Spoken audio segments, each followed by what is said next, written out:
الحمد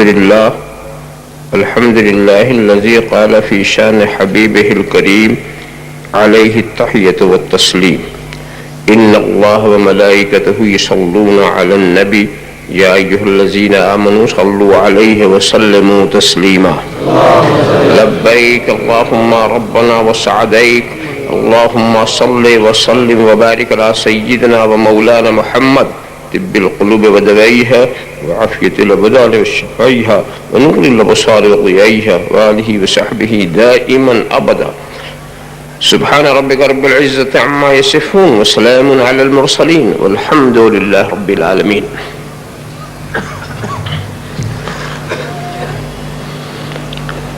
الحمد لله الذي يبدع الأفلاك والأرضين والصلاة والسلام على من كان نبيا وآدم بين الماء والطين وعلى آله وأصحابه أجمعين برحمتك يا أرحم الراحمين. أما بعد فأعوذ بالله من الشيطان الرجيم بسم الله الرحمن الرحيم. قد أفلح من تزكى وذكر اسم ربه فصلى. سبحان الله.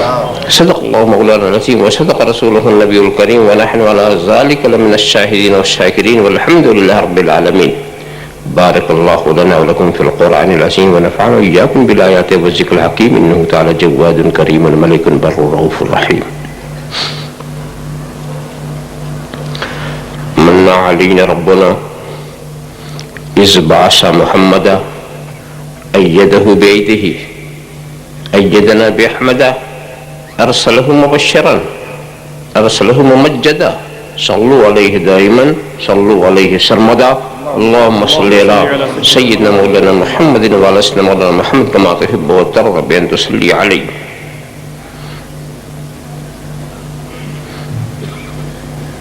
جلوہ کیجئے خواہ پردہ کیجئے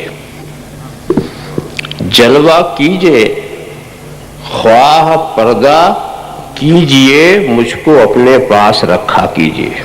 سبحان اللہ سبحان اللہ. جلوہ کیجئے خواہ پردہ کیجئے مجھ کو اپنے پاس رکھا کیجئے پھر مسیحائی کا دعویٰ کیجئے پھر مسیحائی کا دعویٰ کیجئے اپنے ماروں کو تو زندہ کیجئے. سبحان اللہ سبحان اللہ. پھر مسیحائی کا دعویٰ کیجئے اپنے ماروں کو تو زندہ کیجئے. ان کو لانا ہے ان کو لانا ہو تو ایسا کیجئے ان کو لانا ہو تو ایسا کیجئے کعبہ دل کو مدینہ کیجئے. سبحان اللہ سبحان اللہ. ان کو لانا ہو ایسا کیجئے کعبہ دل کو مدینہ کیجئے. گتھیاں تقوی کی سب کھل جائیں گی گتھیاں تقوی کی سب کھل جائیں گی. ان کے رندوں سے نہ الجھا کیجئے. سبحان اللہ سبحان اللہ. ان کے رندوں سے نہ الجھا کیجئے. گتھیاں تقوی کی سب کھل جائیں گی. باد سید ہاتھ مل کے کہہ پڑے باد سید ہاتھ مل کر کہہ پڑے کیا نہ کیجئے ہائے اب کیا کیجئے. کیا نہ کیجئے ہائے اب کیا کیجئے. حسن خورشید نہ مہتاب کا جلوہ دیکھو حسن خورشید نہ مہتاب کا جلوہ دیکھو. آؤ احمد کے کفے پا کا تماشا دیکھو. سبحان اللہ سبحان اللہ. دیکھنے والوں دیار شہ بطحا دیکھو فرش کی گود میں ہے عرش معلا دیکھو. سبحان اللہ. آؤ احمد کے کفے پا کا تماشا دیکھو.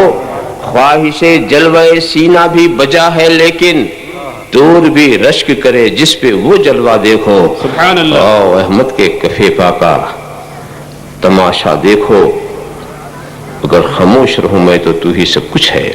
جو کچھ کہا تو تیرا حسن ہو گیا محدود. بارگاہ رسالت و علی رسالت میں درود شریف کا نذرانہ عقیدت پیش فرمائے. اللہم صلی علی سیدنا مولانا محمد وعلی سیدنا مولانا محمد کما تحب و ترضی بان تصلی علیہ. ایک بار اور حدیث صلاۃ پیش فرما دے. صلی اللہ علی النبی الامی وعلیہ صلی اللہ تعالی وسلم صلاۃ و سلام علیہ یا رسول اللہ. ایک بار اور نذرانہ درود شریف پیش فرما دے. اللہم صلی علی سیدنا مولانا محمد وعلی سیدنا مولانا محمد کما تحب و ترضی بان تصلی علیہ.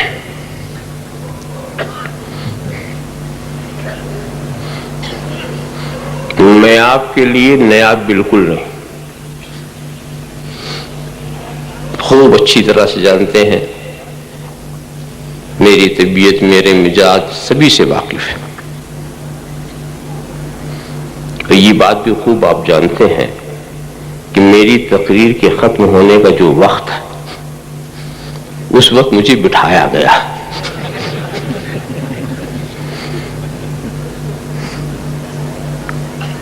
باقی اوقات پھول ہار کے نظر کر دیے گئے.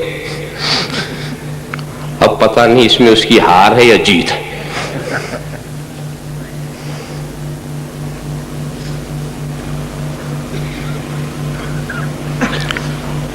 یہ بتائیے کسی ایسے محبوب کا نام آپ کے ذہن میں ہے جو سبھی کا محبوب ہو؟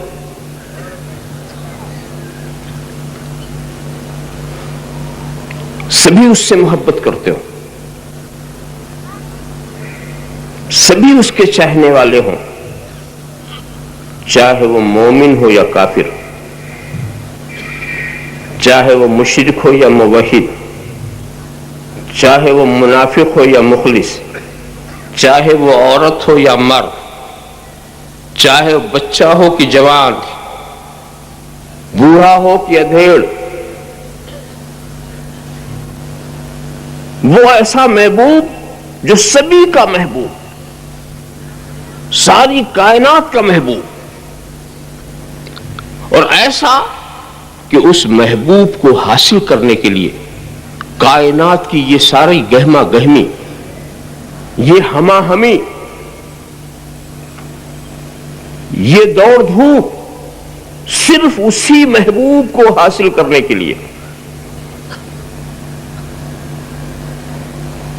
اسی محبوب کو حاصل کرنے کے لیے لوگ فضاؤں میں تیر رہے ہیں، دریا کا کلیجہ چیر رہے ہیں، مریخ پر کمندیں ڈال رہے ہیں، سورج کی شعاؤں کی تسخیر کر رہے ہیں، چاند پر پہنچنے کی جدوجہد میں لگے ہوئے ہیں. وہی ایک محبوب ہے، ہر جگہ جس کی تلاش ہے. اسی ایک محبوب کو حاصل کرنے کے لیے کوئی قاتل ہوتا ہے، کوئی مقتول ہوتا ہے.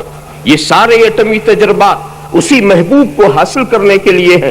یہ میزائلوں کی قطاریں اسی محبوب تک پہنچنے کے لیے ہیں. یہ ٹینکوں کی صفیں اسی محبوب کو اپنانے کے لیے ہیں.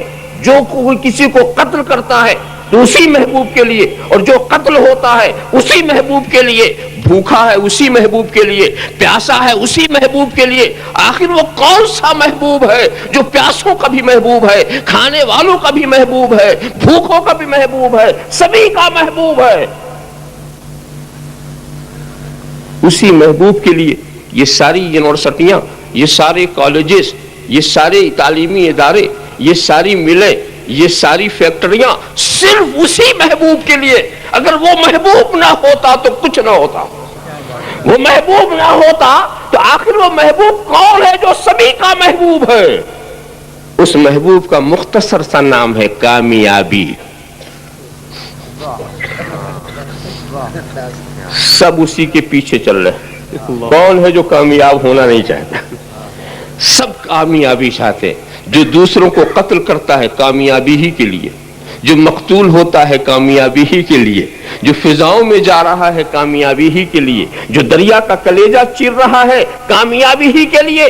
کامیابی کے لیے دنیا کو ایک رزمگاہ بنا دیا گیا ہے. کامیابی ہی کے لیے دنیا کو قتل گاہ کی صورت میں پیش کر دیا گیا. کامیابی ہی کے لیے یہ ایٹمی تجربات اور ریڈیائی اکتشافات ہوتے ہیں. یہ کامیابی ایک ایسا محبوب ہے جو سبھی کا محبوب. کوئی ایسا نہیں جو کامیابی نہیں چاہتا. جو سب سے زیادہ ناکام لوگ ہیں وہ بھی اس کے پیچھے دوڑ رہے ہیں. کامیابی حاصل کرنے کے لیے نہ جانے کتنے الیکشن ہوتے ہیں, کتنا ٹکراؤ ہوتا ہے, کتنا تصادم ہوتا ہے. ہر شخص, جیتنے والا بھی کامیاب ہونا چاہتا ہے, ہارنے والے بھی کامیابی کا راستہ تلاش کرتے ہیں. تو کامیابی ایک ایسا محبوب ہے جس کو حاصل کرنے کی سب کوشش کرتے ہیں, مگر یہ محبوب حاصل کیسے, کامیابی کہتے کس کو ہیں, یہاں اختلاف ہو گیا. کامیاب ہم ہونا چاہتے ہیں, یہاں تو اتفاق. ساری دنیا کامیابی چاہتی ہے, اس آرزو, اس خواہش, اس تمنا میں سب متفق, مگر کامیابی کہتے کسے ہیں الگ ہو گئی.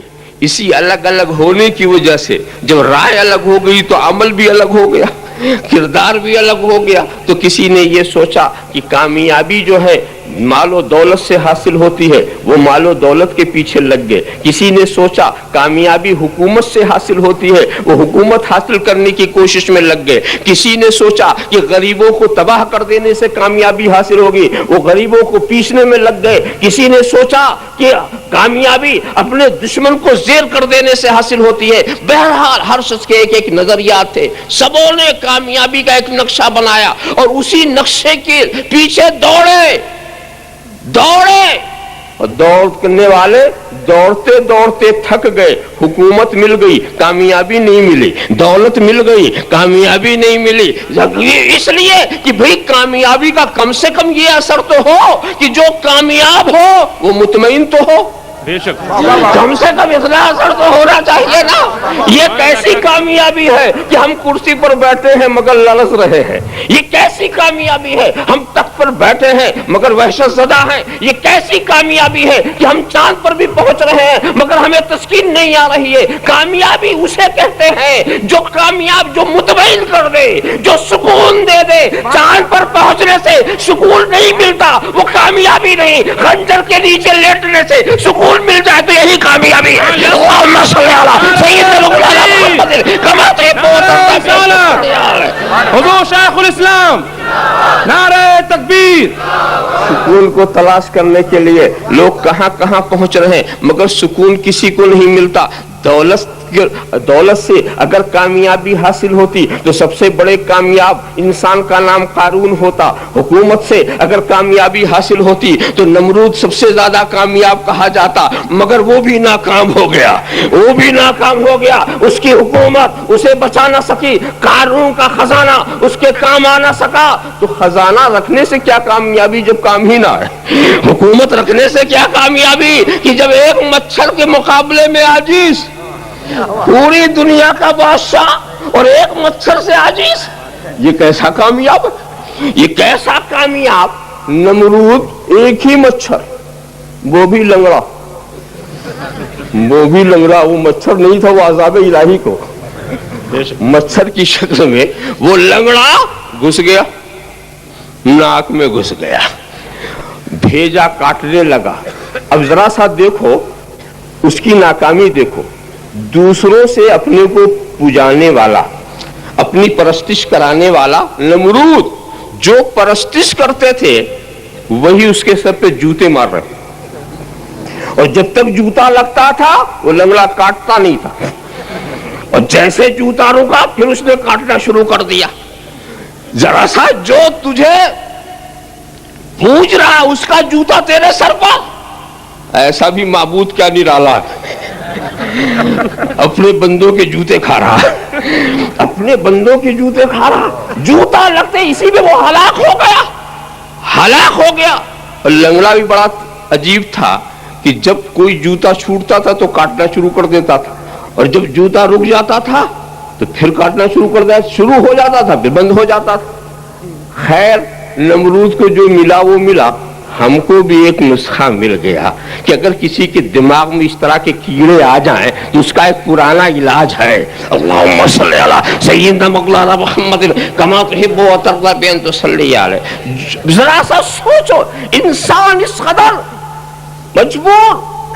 اسی لیے میں اکثر پوچھا کرتا ہوں اکثر پوچھا کرتا ہوں یہ جو دعویٰ کرتے ہیں کہ ہم چاند پر پہنچ گئے اور اس بحث میں نہیں پڑھتا کہ پہنچے کہ نہیں پہنچے، یہ سب چکر میں پڑھنے کی ضرورت ہی کیا ہے. میں تو صرف اتنا جانتا ہوں جو لوگ کہہ رہے ہیں کہ ہم پہنچے، اگر وہ ہم سے یہ کہیں کہ اے مسلمانوں ہم نے چاند دیکھا، کیا ان کے کہنے سے عید مناؤ گے؟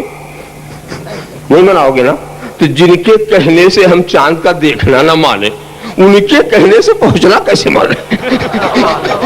جو آسان کام ہے جب وہ نہیں مانے تو پہنچنے کا ماننے کا سوال کیا ہے؟ مگر پھر بھی ہمیں اصرار نہیں، وہ تو مدعی ہے کہ ہم پہنچے. تو ان سے میں اکثر سوال کیا کرتا ہوں پہنچے تو کیا لائے؟ پہنچے اربوں خربوں ڈالر خرچ کر کے چاند پر پہنچے، دنیا کے لیے سکون لائے، چین لائے، اطمینان لائے، اس دنیا کے لیے کیا لائے؟ تو جواب دیتے ہیں خاک لائے. اربوں خربوں ڈالر خرچ کر کے خاک لائے. بے وقوف، ہماری دنیا میں پتھروں کی کیا کمی تھی کہ کچھ اور بڑھا دیا. اس کے آنے سے کیا ہوا؟ اور کیا تعجب ہے کہ جب چاند کی طرف یہ جا رہے ہوں گے تو چاند بھی مسکراتا ہوگا. یہ دنیا کے احمق لوگ آ گئے ہیں، یہ دنیا کے احمق لوگ کامیابی لینے کے لیے میرے پاس آ رہے ہیں. اور کچھ تعجب نہیں، زبان حال سے وہ یہ بھی کہتا ہو ارے بے وقوف ہو، کامیابی یہاں نہیں ملے گی، عزت یہاں نہیں ملے گی، شرافت یہاں نہیں ملے گی، کرامت یہاں نہیں ملے گی، فضیلت یہاں نہیں ملے گی. کامیابی اگر تجھے لینا ہے تو ادھر جا جس کے اشارے سے میں بھی ٹکڑے ہو گیا تھا. کامیابی وہاں ملے گی، ادھر جا، کامیابی وہاں ملے گی. کامیاب وہ کرے گا جس نے بلال حبشی کو کامیاب کیا، جس نے ویسے کرنی کو کامیاب کیا، جس نے سلمان فارسی کو کامیاب کیا. کامیابی کے لیے تجھے آفاق آسمان کی طرف آنے کی ضرورت نہیں ہے، بس رخ بدل دینے کی ضرورت ہے، اپنا چہرہ گنبد خضرا کی طرف کر دینے کی ضرورت ہے. نہیں ملتی کامیابی، کامیابی کے نسخے. تو دوستو ایک بات اور ہم بتائیں، اسلام بھی ہمیں کامیاب کرنے ہی کے لیے آیا ہے، وہ بھی فتح و ظفر ہی کا دین ہے، وہ ہمارے پاس کامیابی کا نسخہ لینے آیا ہے. اب چلو اسلام سے پوچھا جائے، اے اسلام تو بتا دے کہ انسان حقیقی معنوں میں کامیاب کیسے ہوتا ہے، انسان کو سکون کہاں ملتا ہے، اطمینان کہاں ملتا ہے. اور یہ ایک بات بتا دوں، اگر اسلام نے یہ کہہ دیا کہ کامیابی دولت سے ملتی ہے تو میں کہہ دوں گا پھر اسلام غریبوں کا دین نہیں بن سکتا. بے شک. اگر کہہ دیا کہ کامیابی تخت و تاج سے ملتی ہے تو اسلام ان کا دین نہیں ہو سکتا جو تخت و تاج سے دور نظر آ رہے ہیں. اگر اس نے یہ کہہ دیا کامیابی کھانے پینے سے ملتی ہے تو اسلام پینے والوں کھانے والوں کا تو دین بن جائے گا، بھوکے اور پیاسوں کا دین نہیں بنے گا. اور وہ جب ساری کائنات کے لیے کامیابی کا نسخہ لے آیا ہے تو وہ ایسا ہی نسخہ بتائے گا جس سے غریب بھی کامیاب ہو، امیر بھی کامیاب ہو، تلوار چلانے والا بھی کامیاب ہو، خنجر کے نیچے لیٹنے والا بھی کامیاب ہو، کھانے والا بھی کامیاب ہو، بھوکا بھی کامیاب ہو. ایسے ہی نسخہ اسلام پیش کرے گا، اسلام ایسے ہی نسخہ پیش کرے گا. تو کیا اسلام کا نسخہ کیا ہے؟ اے دوستو، اس طرح سے کامیابی کے جو تو نے اپنے طریقے بنا رکھے ہیں اس سے تو کامیاب نہیں ہو سکتا. یہ تیری عقل کی پیداوار ہے، تیری عقل نے یہ کہا کہ ایسے کامیاب ہونا. کبھی خالق عقل سے بھی پوچھ لو، خالق عقل سے بھی پوچھ لو کہ کامیابی ہوگی کیسے، کامیابی کیسے ملے گی. تو وہاں سے جواب ملا قد افلح من تزکا، قد افلح من تزکا وذکر اسم ربہ فصلی. کامیاب وہ ہے جس نے اپنے دل کو ستھرا کر لیا.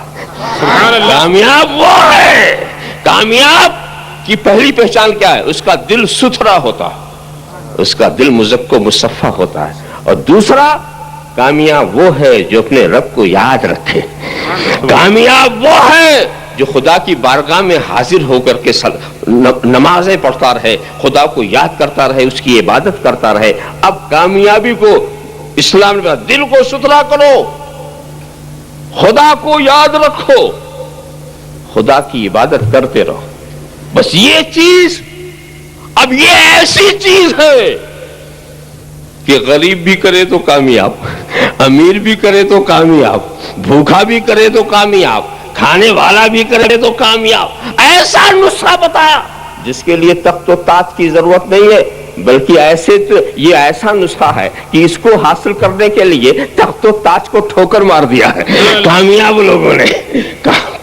لوگوں نے حضرت مخدوم سلطان سید اشرف جہانگیر سمنانی نے کوئی نادانی نہیں کی جو سلطنت تخت سمنا کے تخت کو لات مارا. وہ کامیابی حاصل کرنے کے لیے اس لیے کہ اس تخت پر انہیں وہ کامیابی نہیں ملی تھی جس کامیابی کی انہیں تلاش تھی، جس کامیابی کی وہ صالحین میں تھے. اس وقت بھی وہ علماء جلیل القدر علماء میں ان کا شمار تھا، اور اس وقت بھی ایک اونچا مقام تھا، مگر وہ کچھ اور بھی جانا چاہ رہے تھے. وہ چیز تخت پر نہیں مل رہی تھی تو اسے چھوڑ دیا اس چیز کو حاصل کرنے کے لیے. اگر تاریخوں میں ان کا ذکر نہ ہو تو ان کا کوئی نام لینے والا نہیں. اسی کے پیچھے چنگیز دوڑا ہلاک ہو گیا، تیمور دوڑا ہلاک ہو گیا، سکندر دوڑا وہ بھی ہلاک ہو گیا.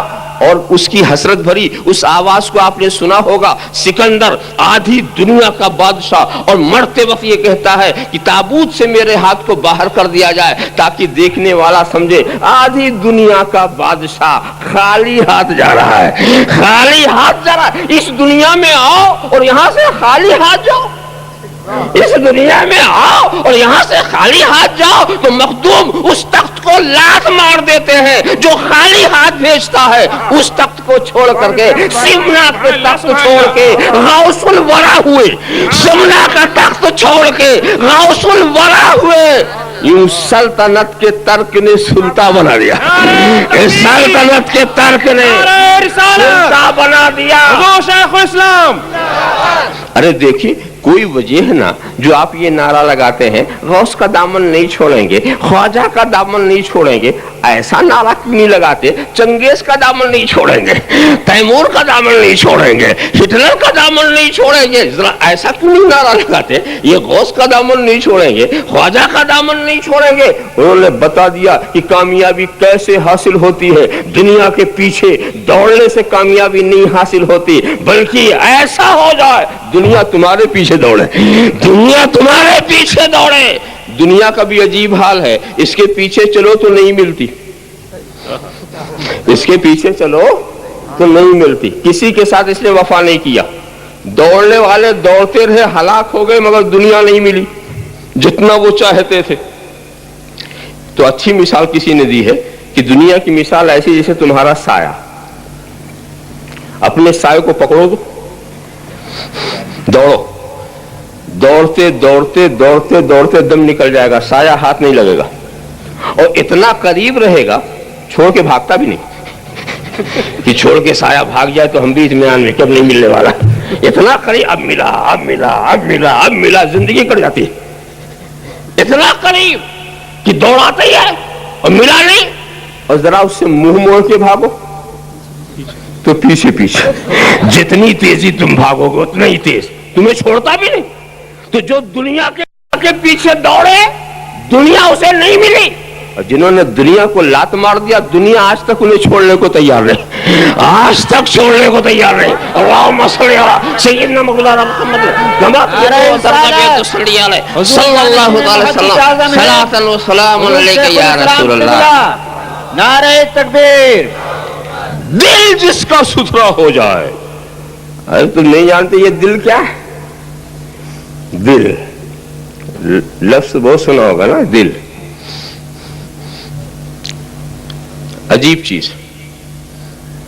ایک چھوٹا سا ٹکڑا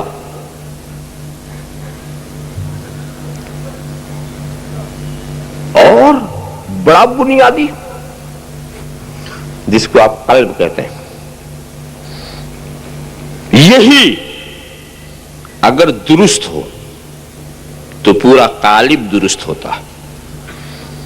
دل اگر درست ہے تو پورا جسم درست، نظر درست، کان درست، زبان درست، دماغ درست. یہی ایک بگڑتا ہے تو سب بگڑ جاتا، سب بگڑ جاتا. ویسے لوگ الزام دوسروں پر رکھتے ہیں. کیا رکھتے؟ زمانہ بدل گیا، زمانہ بدل گیا. اور جب میں پوچھتا ہوں کیا بدل گیا؟ زمین بدل گئی، آسمان بدل گیا، ہواؤں کا چلنا پھرنا بدل گیا، گردش لیل و نہار بدل گئی، دریا کی روانی بدل گئی، آبشار کے نغمے بدل گئے، بلبل کی چہک بدل گئی، پھولوں کی مہک بدل گئی۔ گلاب کا پھول پہلے کچھ اور مہک دیتا تھا، اب کچھ اور دینے لگا۔ کیا چیز بدل گئی؟ کوئی چیز نہیں۔ یہ زمین وہی ہے، یہ آسمان وہی ہے، یہ چاند و سورج وہی ہے، یہ ہوائیں وہی ہے، یہ دریا کا پانی وہی ہے، دریا کی روانی وہی ہے، آبشار کے نغمے وہی ہے، ساری کائنات وہی ہے۔ الزام زمانہ کے پر مت ڈالو، زمانہ نہیں بدلا ہے، صرف تمہارا دل بدل گیا ہے۔ یہ دل بگڑ گیا ہے، اسی لیے زمانہ بدلا ہوا نظر آ رہا ہے۔ زمانہ نہیں بدلا، تمہارا دل بدل گیا۔ یہ الزام دے کہ بھی تم چھٹی نہیں پاؤ گے۔ آنکھ بہک گئی، زبان بہک گئی، کان بہک گئے، قلم بہک گئے، قدم بہک گئے، نہیں، سچی بات تو یہ ہے دل بہک گیا۔ جب دل بہکا تو زبان بہکی، جب دل بہکا تو نظر بہکی، جب دل بہکا تو کان بہکے، جب دل بہکا تو قلم بہکا۔ اب وہ کون سی مشین لائی جائے کہ پہلے ایکس رے کیا جائے، پہلے دل دیکھا جائے؟ آج تک ایسی مشین ایجاد ہی نہیں ہوئی جو دل کا کفر بتا دے، جو نفاق بتا دے، جو عداوت بتا دے، جو بغض بتا دے۔ اب ایسی مشین ملے تو کہاں سے ملے؟ آج تک تو ایسی مشین ایجاد ہی نہیں ہوئی کہ پہلے ہم ایکس رے کریں پھر فتویٰ لکھیں، قلم فتوے کو اس کے بعد چلے۔ دل میں محبت ہے۔ مولانا کہیں گے ارے بیوقوف، کسی اور کو نادانی کی بات سنانا۔ اگر دل میں محبت ہوتی تو زبان سے عداوت کی بولی کیوں نکلتی؟ مٹانے والی، کاٹنے والی بولی کیوں نکلتی؟ اگر دل میں محبت ہوتی تو کاٹنے والا قلم کیوں چلتا؟ کاٹنے والا قلم کیوں چلتا؟ تو دل میں کیا ہے؟ زبان بتا رہی کیا؟ دل کی بات کوئی چھپا نہیں سکتا، دل کی بات چھپا نہیں سکتا۔ دیکھو، شیطان نے علم تو بہت حاصل کر لیا مگر دل کی بات وہ بھی نہ چھپا سکا، اس لیے کہ حضرت آدم کی عظمت کا تو وہ قائل تھا ہی نہیں۔ اس کو تو پہلے ہی سے حیرت تھی کہ مجسمہ بن کیسے رہا، یہ مقصد کیا ہے، بہت حیران و پریشان ہوتا پہلے ہی سے، مگر دیکھتا رہا، برداشت کرتا رہا، برداشت کرتا رہا، برداشت کرتا رہا، مگر ایک بات برداشت کے باہر ہو گئی، جب کہتا اسجدوا لآدم، آدم کا سجدہ کرو۔ اب جو دل میں تھا وہ نکل گیا، وہ ظاہر ہو گیا، بگڑا ہوا دل، اب اس کو وہ سنبھال نہ سکا۔ ارے دکھاوے کے لیے سجدہ کر لیتا، اپنی بچت کے لیے کر لیتا، مگر نہیں، جب دل بگڑتا ہے تو دکھاوا بھی نہیں ہو پاتا، جب دل بگڑتا ہے تو دکھاوا بھی نہیں ہو پاتا، بچت کی شکل بھی سمجھ میں نہیں آتی، تو دل بگڑ گیا۔ اور اس کے بعد ہم نے بھی سمجھ لیا، دیکھو اس کے منہ سے جب بولی نکلتی ہے نا تو سمجھ بات آ جاتی ہے کہ دل میں کیا۔ ہر ایک کی بولیاں ہمیں سنائی جا چکی، ہمیں ابلیس کی بھی زبان معلوم ہے، ہمیں فرشتوں کی بھی زبان معلوم ہے۔ اب جب ہم یہ دیکھیں گے کہ فرشتوں والی آواز نکل رہی ہے تو ہم سمجھ لیں گے دل میں ملکوتی شان ہے، سبحان اللہ سبحان اللہ۔ اور جب ہم یہ دیکھیں گے ابلیس والی آواز آ رہی ہے تو ہم سمجھ لیں گے دل میں وہی بیٹھا ہوا بول رہا ہے، اسی کا رنگ ہے دل میں۔ آپ کہیں گے فرشتوں کی بولی کیا؟ ارے صاحب فرشتوں کی بولی ہی نہیں، ان کا عمل بھی ہم نے دیکھا، ایسے ہی ابلیس کی صرف نہیں، اس کا بھی عمل دیکھا، ابلیس کی بولی اور عمل دونوں دیکھا۔ عمل کیا تھا؟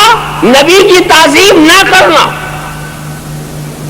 نبی کی تعظیم نہ کرنا، یہ اس کا عمل، یہ بھی دیکھ لیا، اور اپنے کو نبی سے بہتر سمجھنا، انا خیر منہ۔ ارے دوستو بڑا اچھا ہوا جو خدا نے پوچھ لیا کہ جب میں نے تجھے حکم دیا تھا تو تو نے سجدہ کیوں نہیں کیا، پوچھ لیا، ورنہ بہت مشکل ہو جاتا، سمجھانا مشکل ہو جاتا۔ اس لیے کہ آپ سادے انداز سے ایک بات سوچ سکتے ہیں کہ خدا نے حکم دیا، ابلیس نے تعمیل نہیں کی، اتنی سی بات ہے، کہا جھکو نہیں جھکا، یہی تو ہوا۔ تو تعمیل نہ کرنے سے کیا وہ ازلی مردود ہو گیا؟ یہ تعمیل نہ کرنا یہ عمل کی خرابی ہے نا؟ تو کیا عمل کی خرابی سے کوئی خدا کی رحمت سے مایوس کر دیا جاتا؟ کیا اسے ازلی مردود بنا دیا جاتا؟ دیکھو سارے مسلمانوں کو حکم ہے اقیم الصلاۃ، نماز قائم کرو، بات الزکات، زکات حکم ہے خدا کا کہ نہیں؟ بے شک بے شک۔ اب جو بدقسمتی سے نماز نہیں پڑھتے کیا وہ رحمت الہی سے مایوس کر دیے جائیں؟ نہیں کیا انہیں ازلی مردود بنا دیا جائے؟ نہیں۔ کیا ابلیس کی صف میں ان کو رکھ دیا جائے؟ یہ بھی تو عمل کی خرابی ہے کہ نہیں؟ اس نے ایک بار انکار کیا تھا، یہ تو 5 وقت انکار کر رہا ہے۔ اس نے ایک بار انکار کیا تھا، یہ تو 5 وقت انکار کر رہے ہیں ایسے، تو کیا ان پر کیا سزا دی جائے؟ تو کیا عمل کی خرابی سے کوئی مردود ہوتا ہے؟ اور نہیں ہوتا تو ابلیس کیوں ہوا؟ اللہ، اس نے بھی حکم کی تعمیل نہیں کی، اس کو بھی کچھ فرصت ملنی چاہیے تھی، اس کو بھی کچھ رخصت ملنی چاہیے تھی، مگر خدا نے اس راستے کو مسدود کر دیا۔ کوئی اس طرح کا سوال نہیں کرتا، بلکہ پوچھا ہے ابلیس بول، میں نے حکم دیا تھا تو تو نے سجدہ کیوں نہیں کیا؟ وجہ کیا ہے؟ تو اس نے کہا انا خیر منہ، میں ان سے بہتر ہوں۔ یہ عمل نہیں، یہ عقیدہ ہے، یہ عقیدہ ہے۔ اسی عقیدے نے اسے مردود کر دیا، اسی عقیدے نے اسے مردود کر دیا۔ معلوم یہ ہوا سارا راستہ ہو گیا،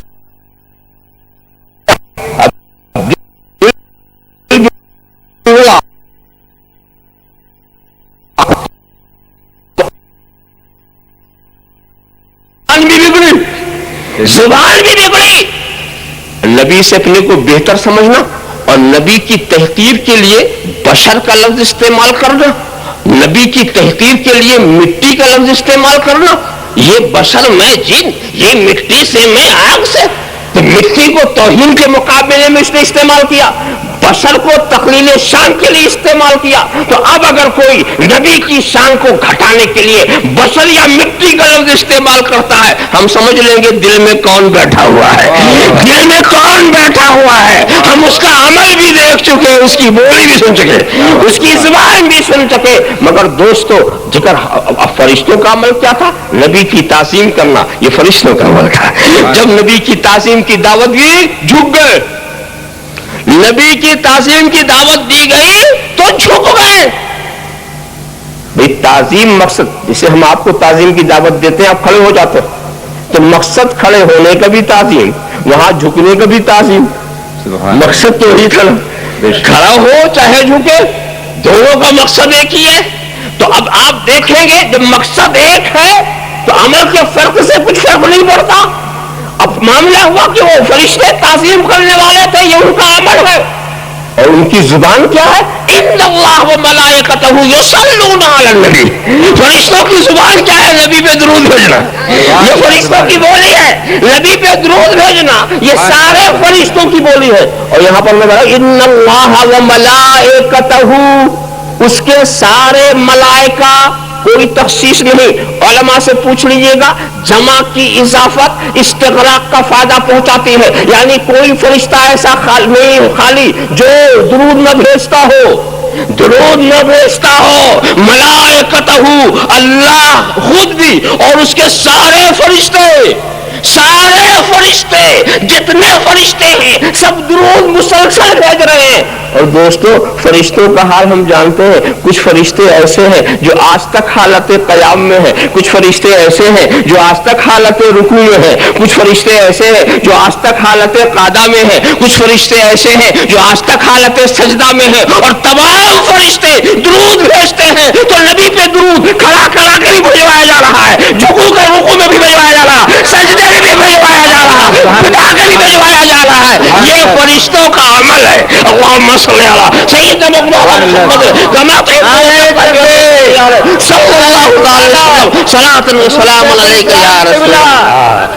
دل کا معاملہ ہے کچھ عجیب ہے، یہ بگڑتا ہے تو سبھی بگڑ جاتے ہیں، اور یہی بات ہے، یہی دل مردہ ہے تو جسم مردہ، اور دل زندہ ہے تو جسم زندہ، قلب اگر مردہ تو قالب مردہ، اور قلب اگر زندہ تو قالب زندہ۔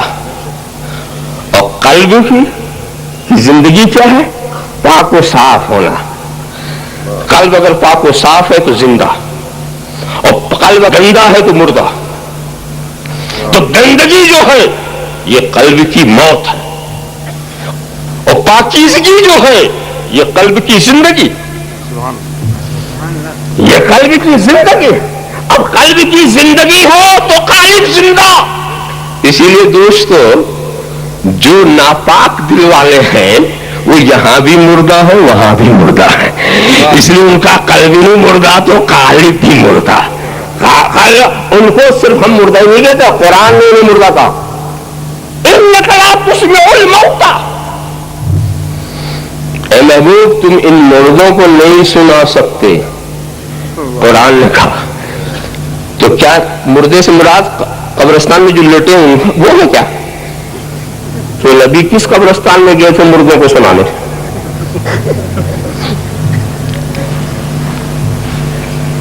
سارے مفسرین اتفاق رکھتے ہیں اس بات پر کہ ہم مردوں سے مراد کفار ہیں، اور یا تو یہ نہیں تم انہیں سنا نہیں سکتے، اس کا مطلب یہ نہیں وہ بہرے ہیں، تم مان نہیں سکتے۔ نہ سنانا ایک محاورے کی بولی، محاورے کی بولی، محاورے کی بولی آپ بھی تو بولتے ہیں نا۔ آپ کے بیٹے نے تو آپ کی ناک کاٹ لی، حالانکہ ناک لگی ہوئی ہے۔ واہ واہ، ارے فلاں مولوی صاحب آئے تو میں نے ان کی پگڑی اچھال دی، حالانکہ وہ کبھی پگڑی پہنتے ہی نہیں۔ کیا بات، یہ محاورے کی بولی ہے، ذلیل کر دینا، ناک کٹ لینا، بے عزت کر دیا۔ ہم سنتے ہی نہیں کا مطلب یہ مانتے نہیں، ہم سنتے ہی نہیں۔ نبی سنا رہے مگر وہ ماننے کو تیار نہیں۔ قبولیت والی کی سما، قبولیت والی سما سے وہ محروم نہیں سنتے۔ ذرا سا آپ خیال کریں، مگر ذرا دیکھو دھرتی پہ چل رہے ہیں مگر قرآن انہیں مردہ کہہ رہا۔ کیا روح ان کے جسم سے باہر ہے؟ نہیں، جس سوچنے کی بات ہے، جب روح موجود ہے تو یہ مردہ کیسے؟ جب مطق موجود ہے تو یہ گونگے کیسے؟ جب سماعت موجود ہے یہ بہرے کیسے؟ جب بصارت موجود ہے تو یہ اندھے کیسے؟ دوستو، کوئی چیز تو ہے تو وہی چیز یہ کہ جب ان کا دل گندا ہے، روح کے نکلنے کا نام موت نہیں ہے، دل کو پاکیزہ گندا بنانے کا نام موت۔ جب دل گندا ہے تو یہ روح رکھتے ہوئے بے روح ہے، سماعت رکھتے ہوئے بھی بے سماعت ہے۔ آنکھ بنائی گئی تھی حق دیکھنے کے لیے، حق نہیں دیکھتے۔ کان بنائے گئے تھے حق سننے کے لیے، حق نہیں سنتے۔ زبان بنائی گئی تھی حق بولنے کے لیے، حق نہیں بولتے۔ جان بنائی گئی تھی مصطفیٰ کو قربان کرنے کے لیے، قربان نہیں کرتے، مردہ۔ تو جب دل گندا تو مردہ، اور یہی دل پاکیزہ ہو جائے تو وہ زندہ۔ جس کا دل پاکیزہ ہو گیا، ہم نے دیکھا اس کے ٹکڑے ہو گئے، سر الگ، دھڑ الگ، پیر الگ، یہ الگ وہ الگ، مگر قرآن کہتا ہے اس طرح سے اس کو جو خدا کی راہ میں قتل ہوا ہے اس کو مردہ مت کہنا۔ لا تقولوا لمن يقتل في سبيل الله اموات بل احياء۔ ذرا سا دیکھو، بظاہر روح وہاں نظر نہیں آ رہی مگر وہ زندہ، اور یہاں بظاہر روح ہے مگر یہ مردہ۔ تو اب معلوم ہے کہ روح کو معیار نہیں بنایا گیا ہے، دل کو معیار بنایا گیا ہے۔ جس کا دل پاک ہے وہ زندہ، جس کا دل پاک ہے وہ زندہ، اور جس کا دل گندا ہے وہ مردہ۔ تو ضرورت ہے کہ دل کو بھی صاف کیا جائے، تبھی نظر صاف ہوگی، دل صاف ہوگا تبھی سماعت صاف ہوگی، دل صاف ہوگا تبھی گویائی صاف ہوگی۔ اور دل کے اوپر دل ایک تختی ہے جناب، تختی پر کچھ لکھنا چاہو تو پہلے جو لکھا ہوا ہے اسے مٹاؤ، لکھی ہوئی تختی پہ کوئی نہیں لکھتا، مٹاؤ اپنے دل کی تختی پر جو کچھ تم پہلے سے لکھ چکے ہو اسے مٹاؤ۔ عام پانی سے دل کی تختی نہیں مٹتی، عشق الہی میں آنسو بہاؤ، دل کی تختی صاف ہو جائے، سبحان اللہ مٹا دو۔ اور جب تختی صاف ہو جائے تو اس پہ کھریا لگا کے سفید کر دو، کھریا لگا دو۔ یہ کون سی کھریا ہے؟ عبادت الہی، عبادت الہی کی کھریا سے اسے صاف کر دو، اور پھر اس کو عشق الہی کی دھوپ میں سکھا لو۔ سبحان اللہ، عشق الہی کی دھوپ میں اسے سکھا لو۔ چمک پیدا کرنا چاہتے ہو تو کسی کامل کے ہاتھ سے رگڑوا لو تاکہ چمک بھی پیدا ہو جائے۔ سبحان اللہ، دل کا معاملہ اب دوسرا نقش بنے گا، پہلے پہلا نقش نکال، پہلا نکال، تب دوسرا نقش آئے گا۔ جو پہلے ہیں ان کو نکالو۔ یہ دل تمہارا کعبہ ہے اور تمہاری آرزوئیں خواہشات یہ بت ہیں، ان بتوں کو نکالو، خدا کے گھر کو آباد کرو۔ یہ کعبہ جو ہے اسے آباد کرو، ان بتوں کو نکالو۔ ہم بہت مشکل میں پڑ گئے کہ لانے والے تو بت ہم ہی تھے، کیا یہ حساد، یہ غیبت، یہ چغلخوری، دنیا بھر کے سارے بت لا کے جمع کر لیے، نکالے کون؟ لانے والا کبھی نکالتا ہے؟ بتوں کو کعبے میں جو لے گئے تھے کیا انہوں نے نکالا؟ لانے والا نہیں نکالتا، لاتے رہے، خدا کی شان بے نیازی آنے دیا۔ حالانکہ اگر وہ چاہتا کوئی لا سکتا تھا، نہیں لا سکتا تھا نا، مگر آنے دیا، اپنی شان بے نیازی دکھاتا رہا اور رہنے دیا، اور وہ بھی 2-4 سال نہیں، 550 برس تک۔ اللہ اکبر، 550 برس۔ اگر حالانکہ وہ اشارہ کر دیتا تو پتھر خود ہی بھاگ کے نکل جاتے، ایک بھی نہ ٹکتا، سب بھاگ کے نکل جاتے، مگر نہیں، اس نے رہنے دیا۔ اور پھر جب اپنے محبوب کو بھیجا تو محبوب کے ہاتھ سے نکلوایا۔ محبوب اندر گئے، اندر والا باہر ہو گیا۔ محبوب جب اندر گئے تو اندر والا باہر ہو گیا۔ ہم سمجھ گئے کہ کعبے کو کیسے ستھرا کیا جاتا ہے، کعبے کو کیسے پاک صاف کیا جاتا ہے۔ تو محنت مت کر، اپنے دل میں رسول کو بلا لے، سارے بت خود نکل کے چلے جائیں گے، صاف کریں گے۔ ایک بات بھی سچی ہے، سچی بات یہ ہے کہ کسی چیز کو صاف وہی کر سکتا ہے جو اس کی خرابی کو جانتا ہو۔ کپڑا کیسے گندا ہوتا ہے آپ خوب جانتے ہیں، تو کیسے صاف ہوگا وہ بھی جانتے ہیں۔ زمین کیسی گندی ہوتی ہے اس کا علم آپ کو، کہ کیسے صاف۔ اب آپ سوچو کہ جو مرض آپ سمجھتے ہیں اس کا علاج بھی جانتے ہیں۔ اسی لیے پوری دنیا میں پھر کے آؤ تو تمہیں ایک سے ایک صابن ملے گا، پاؤڈر ملے گا، کپڑا صاف کرنے کے لیے، کپڑا صاف کرنے کے لیے، برتن صاف کرنے کے لیے، زمین صاف کرنے کے لیے ملے گا۔ اور کسی سے جا پوچھو ایک ایسا صابن بھی دو جس سے دل صاف کرے، کیا بات، تو کہے گا تیرا دماغ خراب ہو گیا، کہاں گیا؟ ارے دل کی کیا بیماری ہے یہ تو ہمیں پتہ ہی نہیں، اگر پہلے پتا چلے تو ہم صاف کریں۔ جس مرض کو ہم سمجھتے ہی نہیں اس کا ہم علاج، تب ضرورت ہے کہ دل کی بیماری کا علاج کے لیے ایک ایسے حکیم کو تلاش کیا جائے جو دل کی دھڑکنوں پر جس کی نظر ہو، سبحان اللہ، دل کے کفر کو دیکھتا ہو، جو دل کے بغض کو دیکھتا ہو، جو دل کی سخاوت کو دیکھتا ہو، جو دل کے نفاق کو دیکھتا ہو۔ دوستو آج بھی ایسی مشین ایجاد نہیں ہوئی جو مرد کامل کی نگاہ کا مقابل ہو جائے. مرد کامل کی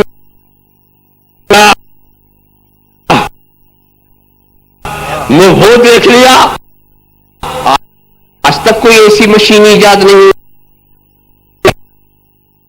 دیکھو حضرت واہ کیا بات. اگر کوئی اور نقالی کرتا ہوا آئے تو کوئی نئی بات نہیں ہے, یہ پرانی چیز. اب وہ نقال آیا اور آنے کے بعد بایزید بستامی کو چرکا دینا چاہا, دھوکہ دینا چاہا, اور پوچھا حضور سرکار کی اس حدیث کا مطلب تو بتا دیجئے. اتقوا بفراست المومن, مومن کی سمجھ سے ڈرو. تو کہا پہلے وہ زنار جو چھپا کے تو نے رکھا پہلے نکال. نکال. یہ دیکھنا تھا. فوراً اس کو ایمان کی توفیق نصیب ہو گئی. سبحان اللہ سبحان اللہ. نے کلمہ پڑھ لیا. سبحان اللہ. کلمہ پڑھ لیا. مگر کلمہ پڑھنے کے بعد ابھی دل میں تھوڑی صفائی کی اور ضرورت تھی. اس کے لیے ایک سوال اس کے ذہن میں آ گیا. حضور بہت سے فقیروں کے پاس میں گیا مگر جو جواب آپ نے دیا ایسا جواب تو کسی نے نہیں دیا. میں نے سب سے یہ سب پوچھا تو پھر حضرت بایزید بستامی کہ مجھے معلوم ہے کہ تو کہاں کہاں گیا تھا. معلوم ہے مجھے تو کہاں کہاں گیا تھا اور سب کو تیرا جواب معلوم تھا. تیرا جواب سب کو معلوم تھا مگر انہیں اس بات کا بھی علم تھا تیرا ایمان میرے ہاتھ پہ لکھا ہوا. اس لیے وہ خاموش تھے. اس لیے وہ خاموش تھے. اسی لیے کہتا ہوں کہ فقیروں کی خاموشی کو جہالت مت کہنا. وہ خاموش رہے تو حکمت, بول دے تو کرامت. اللہم صلی علی سیدنا مولانا محمد کما تحب و ترضى صلی اللہ علیہ وسلم. حضور شیخ الاسلام قبلہ جانشین محدث اعظم ہند, نعرہ تکبیر. ایک بات بتاؤ میں جو کہنا چاہتا ہوں کہ اس نے روشن ضمیری دیکھی بایزید بستامی کی اور کلمہ پڑھا رسول عربی کا.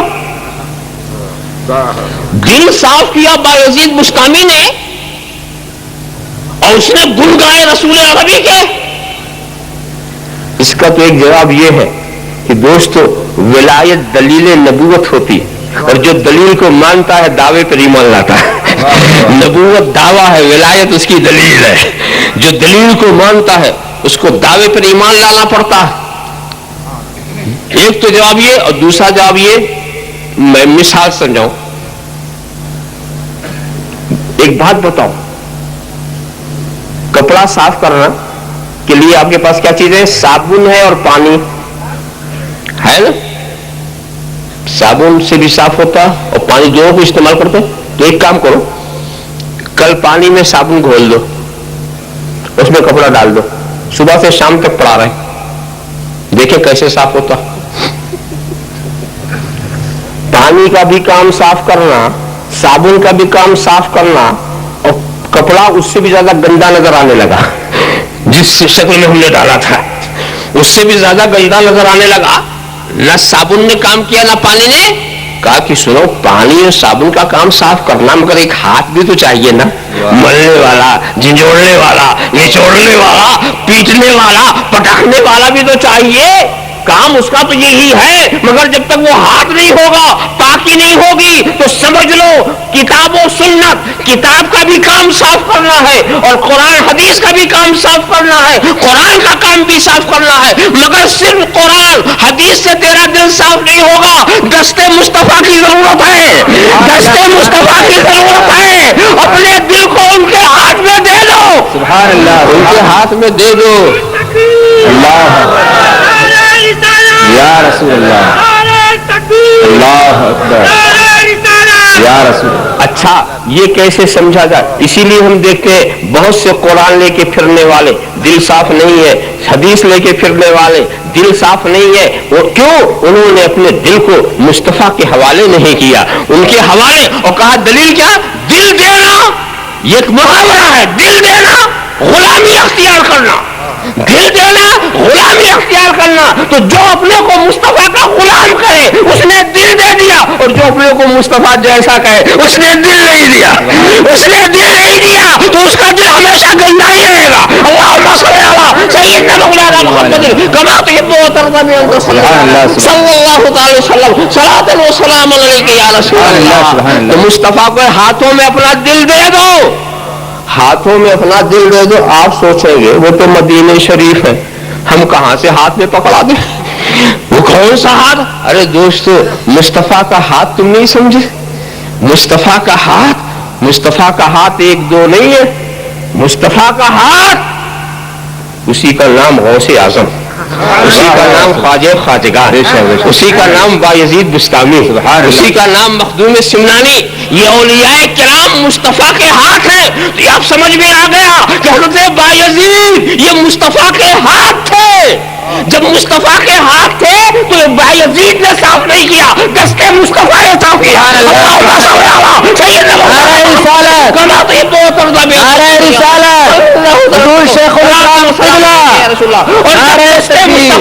اور جب دستے مصطفیٰ نے صاف کیا, اب رسول کا کلمہ نہیں پڑھیں گے تو کس کا پڑھیں گے؟ اللہم صلی علی سیدنا مولانا محمد وعلی سیدنا مولانا محمد کما تحب و ترضى.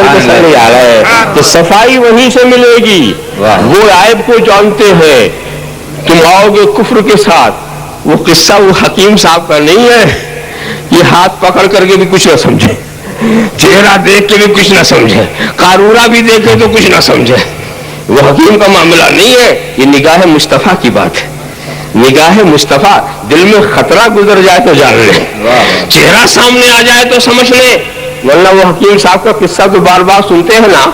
قبرستان میں جاتے تھے تو چہرہ چھپا لیتے تھے, چادر ڈال لیتے تھے. کسی نے پوچھا حکیم صاحب یہ کیا آپ کی عادت ہے, جب قبرستان جاتے ہیں تو چہرہ چھپا لیتے؟ کہا یہاں کے مردوں سے مجھے شرم آتی ہے, یہ سب میرے ہی علاج سے یہاں ہے. کیا بات, کیا بات. ایسا کیا حکیم؟ حکیم تو وہ ہے جو چہرہ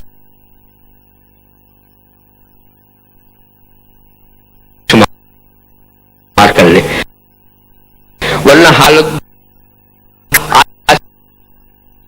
پتلا ہے. اتنے آلات ایجاد ہو گئے کہ علم فن بن گیا. علم ختم ہو گیا, فن نے ترقی کی. فن بن گیا.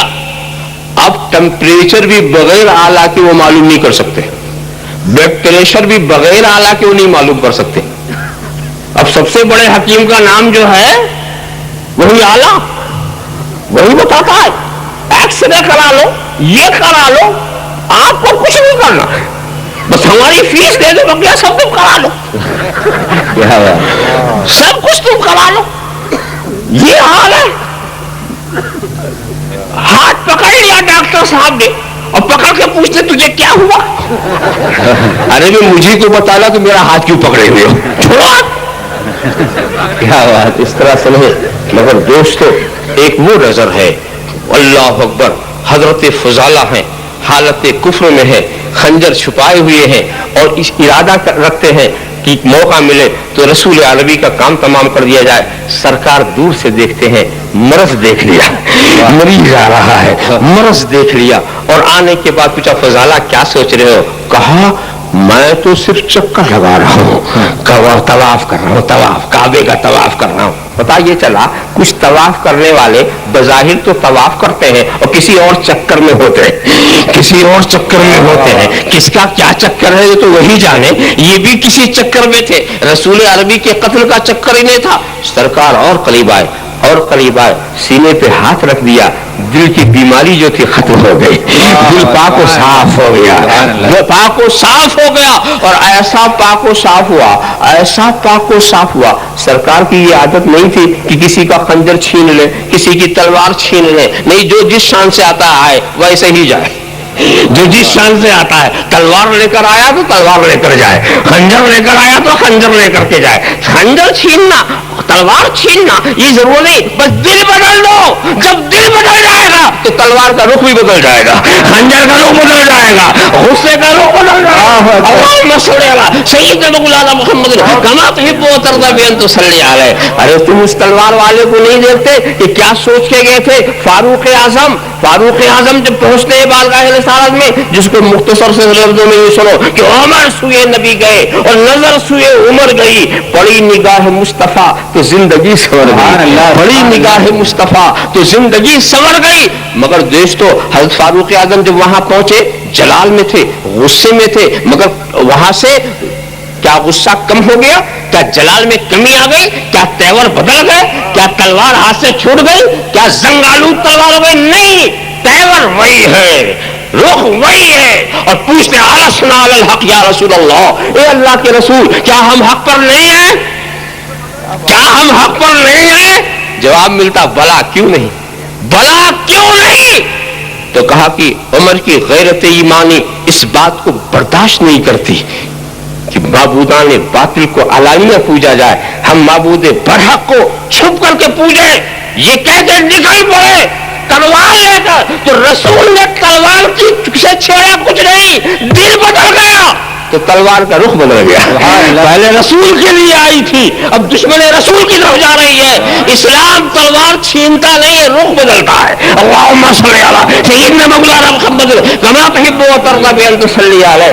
ذرا سا آپ دیکھیں، وہی خنجر جو رسول کے قتل کا منصوبہ بنا کے لے کے چلے تھے، اسی خنجر کا رخ بدل گیا. اور پھر حضرت فضالہ جب جانے لگے تو وہ عورتیں جن سے پہلے سے آشنائی تھی، انہوں نے جو اپنی طرف مائل کرنا چاہا، کہا جو تیرے پاس آتا تھا نا وہ بیمار تھا، اب یہ صحت مند ہو گیا ہے، اب یہ تو صحت مند ہو گیا، اس کے دل کی دنیا بدل چکی ہے. وَيُزَكِّيهِمْ، میرا رسول ہے جو پاک و صاف کرتا ہے، رسول ہے تزکیہ فرماتا ہے. اور دیکھو ایک بات بتائیں، نبی کے کام اور غیر نبی کے کام میں بڑا فرق ہے. نبی کا کام تزکیے سے شروع ہوتا، تلاوت آیات، یتلو علیہم آیاتہ ویزکیہم، پہلے تلاوت، پھر تزکیہ، پھر تعلیم علم و حکمت. وَيُعَلِّمُهُمُ الْكِتَابَ وَالْحِکْمَةَ، نبی پہلے دل صاف کرتے ہیں پھر پڑھاتے ہیں، اور جو لوگ دل نہیں صاف کرتے صرف پڑھا دیتے. واہ کیا بات، وہ کچھ نہیں پڑھتے. دل پہلے صاف ہو پھر پڑھائی ہو تو معاملہ کچھ اور ہی ہوتا ہے. کہ نبی کی شان ہی عجیب ہے. اور سرکار نے ہمیں ایسے چشمے دیے ہیں جہاں ہم اپنی تمام گندگیوں کو پاک کر سکتے ہیں. دیکھو گندی کیا کیا چیزیں ہوتی، ہمارا جسم گندا ہوتا، کپڑے گندے ہوتے ہیں کہ نہیں، ایسے ہی ہمارا دل بھی گندا ہوتا، ایسے ہی ہماری روح بھی گندا ہوتی، اور ایسے ہی ہمارا دماغ بھی گندا ہوتا ہے کہ نہیں. تو سرکار نے سب کی گندگیوں کو دور کرنے کے لیے ہمیں 4 چشمے دیے کہ اگر تمہارا جسم ناپاک ہو تو شریعت سے پاک کر لو، اور دل ناپاک ہو تو طریقت سے پاک کر لو، اور دماغ ناپاک ہو تو حقیقت سے پاک کر لو، اور اگر روح ناپاک ہو تو معرفت سے پاک کر لو. چشمے دے دیے نبی نے. مگر کہیں آپ یہ نہ سوچیں کہ ایک ناپاک تو اور بھی دل میں ہے نا، نفس امارہ. یہ تو نجس العین ہے، نجاست. ارے جو چیز ناپاک ہو اس کو ہم پاک کر لیں، جو خود ناپاکی ہو، ارے نجس کو ہم پاک کر لیں. نجاست کو کسی نے پاک کیا؟ نجس کو تو پاک کر لیا. نجس جس پہ نجاست لگ جائے آپ دھو دیا، پاک ہو گیا. اور نجاست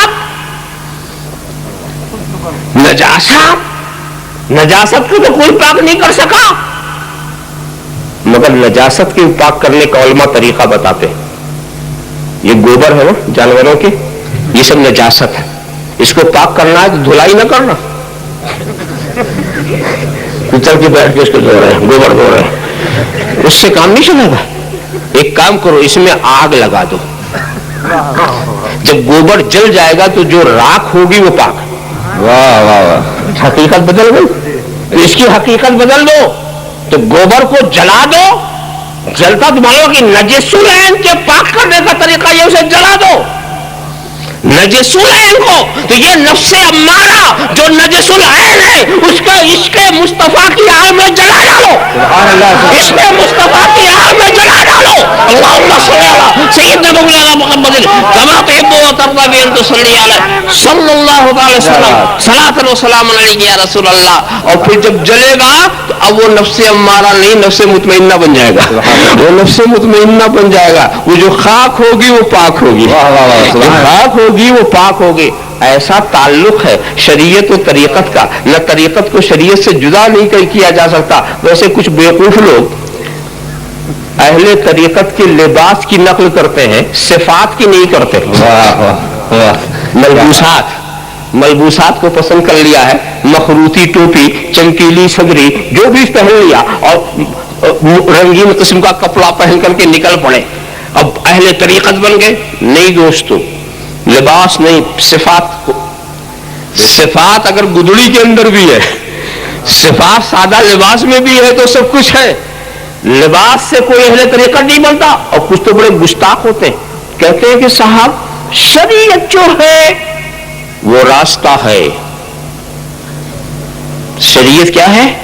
راستہ. ہم تو منزل پہ پہنچ گئے, اب ہمیں شریعت کی کیا ضرورت, اب ہمیں راستے کی کیا ضرورت. ارے میں اب بے وقوف, تو بھی راستے ہی پہ نہیں پہنچا, منزل پہ کہاں پہنچا. شریعت کو تو راستہ کہتا بھی تو اس راستے ہی پہ نہیں آیا, تو منزل پہ کہاں پہنچ گیا.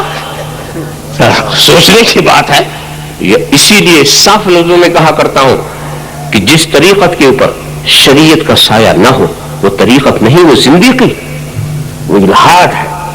شریعت کے سائے میں اس لیے کہ شریعت نام ہے اقوال مصطفیٰ کا اور طریقت نام ہے افعال محمد الرسول اللہ کا. افعال کو اقوال سے جدا نہیں کیا جا سکتا. اتباع مکمل ہو ہی نہیں سکتی جب تک اقوال بھی سامنے نہ ہو, افعال بھی سامنے نہ ہو. سبحان اللہ سبحان اللہ. جب اس چیز کو اچھی طرح سے آپ نے سمجھ لیا تو ان کی ایک مثال اور بھی میں دیتا ہوں, آسانی کے لیے لوگ اچھی طرح سمجھ لیتے ہیں. ایک بات بتاؤ, سر پہ بال ہوتا ہے کہ نہیں ہوتا ہے نا؟ اچھا, بال کے بیچ میں تم مانگ نکالو تو نکلتی ہے کہ نہیں نکلتی؟ نکلتی. اور نہ نکالو تو کچھ نہیں, یہ تو تمہاری مرضی ہے, چاہے نکالو چاہے نہ نکالو. تو شریعت کی مثال ہے بال کی اور طریقت کی مثال ہے مانگ کی. طریقت جو ہے مانگ. تم شریعت والے بنو, طریقت والے نہ بنو, یہ تمہاری مرضی. اور چاہو اپنی خوبصورتی بڑھانا تو طریقت والے ہی بن جاؤ, طریقت مانگ بھی نکال لو. تو یہ تو ہوتا ہے کہ بال ہو تب مانگ نکلتی ہے نا, اور جس کے سر میں بال ہی نہ ہو. کسی گنجے کو مانگ نکلی تو یہ جو گنجے لوگ ہیں وہ کہتے ہیں ہم طریقت والے اور شریعت ہے ہی نہیں. تو جب شریعت ہے ہی نہیں طریقت بنی کیسے؟ دوستو, تو یہ نبی کی شان ہے کہ سرکار وہ سکتی ہی. یہاں پر میں ایک بہت باریک اور علمی نقطے کی طرف آپ کے ذہن کو لے آتا ہوں کہ دیکھو, یہ جو تزکیہ حاصل ہوتا ہے دو طریقہ, مختلف گندگیوں کو صاف کرنے کے مختلف طریقے. اگر کوئی کفر و شرکی کی گندگی لیے ہوئے ہو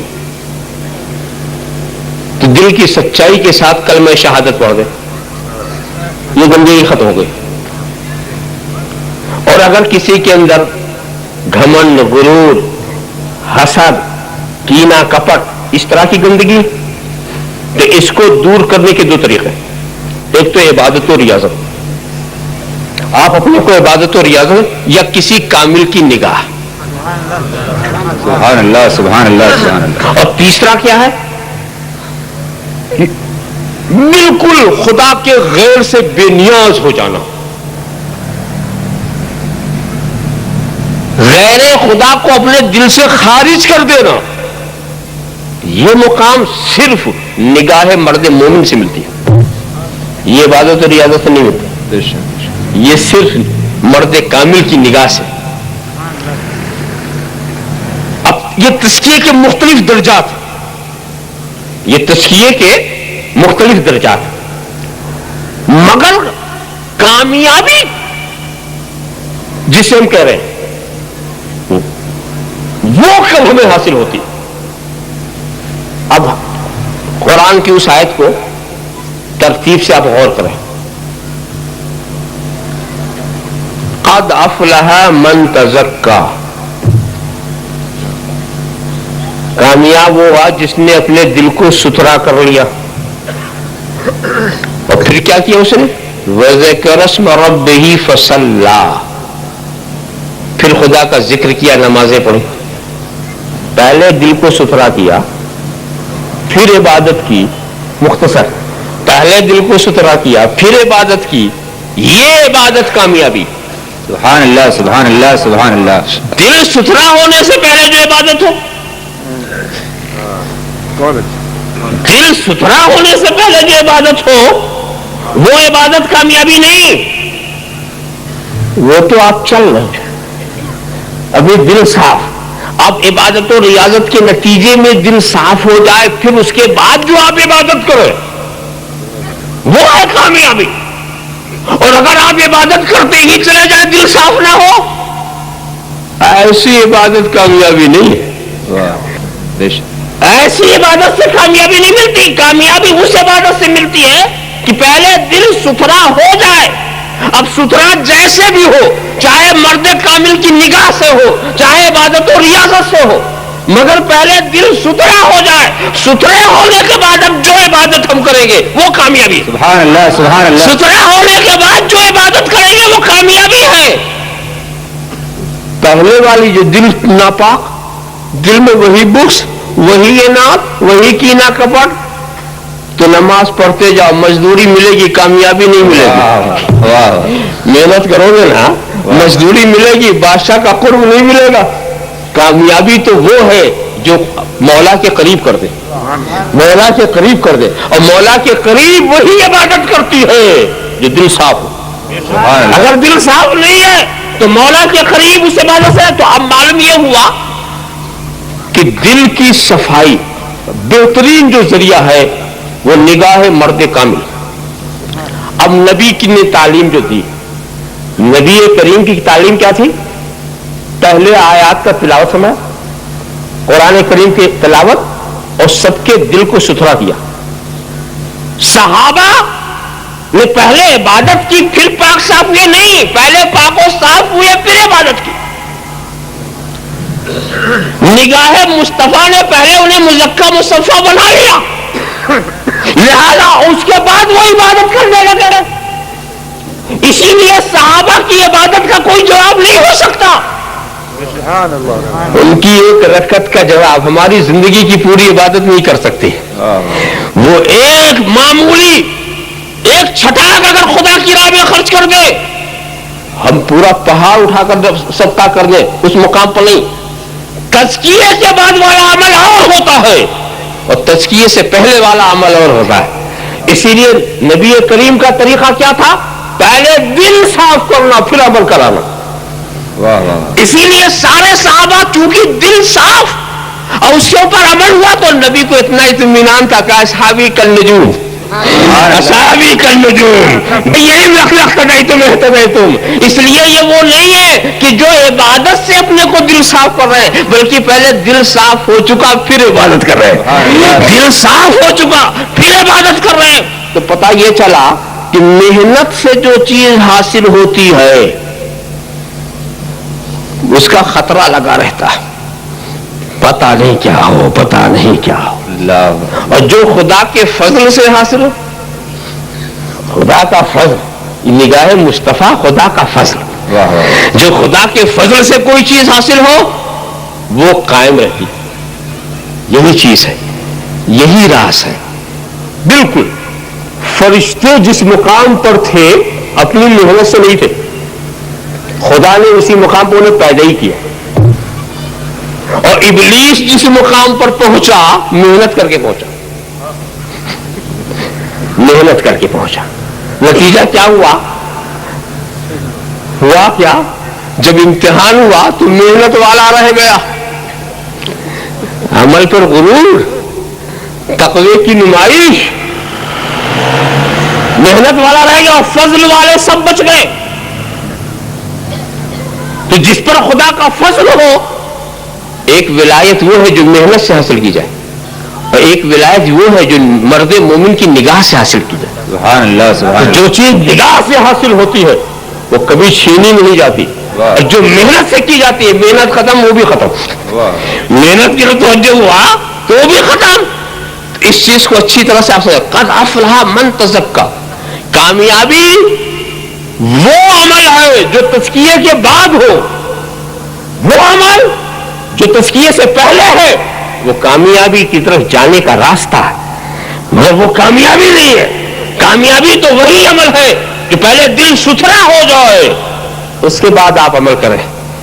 اس کے بعد آپ جب عمل کریں گے تو پھر آپ کی کیفیت عجیب ہوگی، ذکر کا عالم عجیب ہوگا، عبادت کا انداز عجیب ہوگا، ایسی محویت کا عالم ہوگا کہ آپ کی نظر بھی عبادت میں ڈوبی رہے گی، آپ کے کان بھی عبادت میں ڈوبے رہیں گے۔ آپ کی مثال تو ایسی ہوگی کہ دھیان میں خدا کا خیال ہے، آنکھ میں خدا کے جلوے ہیں، کانوں میں خدائی آواز ہے، اعضاء و جوارح جو ہیں ایسا فنا ہو جاتے ہیں آپ، جیسے مچھلی پانی کے اندر، نیچے بھی پانی، اوپر بھی پانی، دائیں بھی پانی، بائیں بھی پانی، تو ایسا خدا کی یاد میں آپ ڈوب جائیں گے کہ اوپر بھی یاد، نیچے بھی یاد، دائیں بھی یاد، بائیں بھی یاد، ایسا ڈوبیں گے کہ ایک ایسا وقت آئے گا کہ آپ اپنے کو بھلا دیں گے، خدا کو بھلا نہیں، اپنے ہی کو بھلا دیں گے، اپنے وجود کو ختم کر دیں گے۔ وہ وقت بہت اونچا وقت ہوتا ہے جب انسان ایسا فنا ہو جائے، یہ اپنا بھی خیال نہ رہ جائے، اپنا بھی خیال۔ یہی وہ لوگ ہوتے ہیں جن کے بارے میں اولیائی تحت قبائی لا یعرفہم غیری، یہ میرے کچھ مخصوص اولیاء ایسے ہیں جو میری قبائے رحمت کے نیچے ہیں، لا یعرفہم غیری، یہ میرے وہ دوست ہیں جن کو میرے سوا کوئی نہیں پہچانتا، میرے سوا کوئی نہیں پہچانتا۔ اسی سے میں نے اس بات کو سمجھا ہے، اسی حدیث سے سمجھا کہ خدا نے کہا میرے سوا ان کو کوئی نہیں پہچانتا، تو وہ خود بھی تو خدا کے سوا ہے نا، وہ خود بھی تو خدا کے سوا ہے، تو یہ وہ ایسے ہیں جو خود بھی اپنے کو نہیں پہچانتے، وہ خود بھی خدا ہی پہچانتا ہے۔ یہ مقام بہت اونچا ہے، بڑی اونچی منزل ہے، انسانیت کے کمال کی بہت اونچی منزل ہے۔ تو اب ہماری کامیابی اس بات پر ہے کہ ہم خدا کو فراموش نہ کریں، ہر وقت ہمارے ذہن میں یہ بات رہے کہ خدا ہمیں دیکھ رہا ہے، ہماری سن رہا ہے، کچھ بھی کریں، ایک منٹ، صرف ایک سیکنڈ کے لیے آپ سوچیں کہ جو ہم کر رہے ہیں خدا دیکھ رہا ہے، خدا سن رہا ہے، یقیناً پھر آپ کا ضمیر آپ کی ملامت کرے گا، آپ کو روکے گا، آپ کو ایک رکاوٹ محسوس ہوگی۔ یہ اسی صورت میں ہو سکتا ہے جب ہر وقت آپ خدا کو یاد کریں۔ ویسے تو نماز جو ہے یہ بھی خدا کو یاد کرنا ہی ہے، مگر خصوصیت سے اس کا ذکر اس لیے کر دیا گیا ہے، یہ افضل العبادات ہے، افضل العبادات ہے، اور اتنا اہم عبادت ہے کہ ساری عبادتیں حضرت جبرائیل کے واسطے سے یہاں آئی۔ یہی نماز ہے جو بلا واسطہ رسول کو ملے، یہی نماز ایک ایسی عبادت ہے کہ عرش پہ بلا کے دی گئی۔ یہ ایسا تحفہ، یہ عرش کا تحفہ ہے، زمین پہ بھیجا نہیں گیا۔ اور بات بھی سمجھ آتی، نماز کیا ہے؟ خدا کا نام۔ نماز کیا؟ خدا کا نام، خدا کا ذکر۔ اور دوسرے اعمال، حج، زکات، روزہ، یہ ہمارا عمل۔ روزہ کیا ہے؟ ہمارا عمل۔ زکات کیا ہے؟ ہمارا عمل۔ حج کیا ہے؟ ہمارا عمل۔ نماز کیا ہے؟ خدا کا نام۔ نماز کیا ہے؟ خدا کا نام۔ ہمارا عمل خدا کے نام سے کیسے بڑھے گا؟ تو وہ اس کی عظمتیں اپنی جگہ پر ہیں، اس کی عظمتیں اپنی جگہ پر ہیں۔ اور یہ مت سوچو، کچھ لوگ عبادت اس لیے مت کرنا کہ فوراً کچھ تمہیں صلہ ملے گا۔ ہاں، جو لوگ کسی مقصد کے تحت عبادت کرتے نا، وظیفہ بتاتے، درود شریف کثرت سے پڑھو، استغفار کرتے رہو، اب پتہ نہیں کس مقصد سے۔ اب لوگ کہتے بھی پڑھو گے تو سرکار نے خود کہا کہ درود پڑھنے والا اگر اپنے سارے اوقات کو درود شریف میں لگا دیتا ہے تو اس کے تمام کام کی ضمانت میں لیتا ہوں۔ اب یہ سن لیا آپ نے، اب پڑھنا شروع کر دیا، اور کچھ دنوں تک پڑھتے پڑھتے گا ابھی تک تو میرا کام نہیں ہوا۔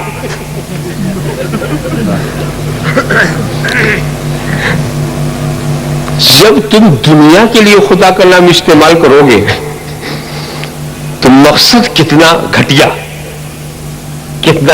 ہے۔ دوستو، دنیا میں رہنا برا نہیں،